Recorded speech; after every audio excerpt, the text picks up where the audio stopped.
আমার আজকের ব্লগটি হবে বাংলাতে, কারণ আজ 25শে বৈশাখ, বিশ্বকবি রবীন্দ্রনাথ ঠাকুরের জন্মদিন। এই দিনটা বাঙালির মননে, সংস্কৃতিতে, আবেগে এক আলাদা জায়গা নিয়ে আছে। আর আজ আমি এসেছি একটি ছোট্ট ঘরোয়া অনুষ্ঠানে অংশগ্রহণ করতে, রবীন্দ্র জয়ন্তী অনুষ্ঠান, যেটা অর্গানাইজ করেছে আমার গানের ম্যাম, অ্যান্ড ডেকোরেশনের দায়িত্বে ছিলাম আমি। তো আমি বিকেলে এসেই ডেকোরেশনটা সেরে দিয়ে গিয়েছিলাম, তারপর রেডি হয়ে চলে এসেছি। এখানে আরও অনেক স্টুডেন্টস অ্যান্ড প্যারেন্টসরা এসেছিল। অ্যান্ড এখন আমার পারফরমেন্সের টাইম, কিন্তু বাচ্চারা সারাক্ষণ ক্যামেরার সামনে আসছিল, বারবার এসেছিল, যার কারণে মাইকটা ব্লুটুথ ছিল, মাইকটার কানেকশনটাও প্রবলেম হচ্ছিল বারবার, বাট কিছু করার নেই।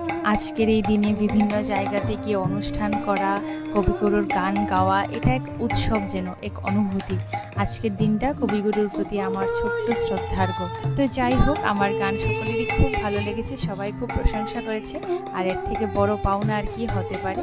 তারপর পারফরমেন্স শেষে একটু রিফ্রেশমেন্ট, আমার ভাই বোনরা এসেছিল আমাকে উৎসাহিত করার জন্য অ্যান্ড এই রবীন্দ্র জয়ন্তী অনুষ্ঠানটি উপভোগ করার জন্য।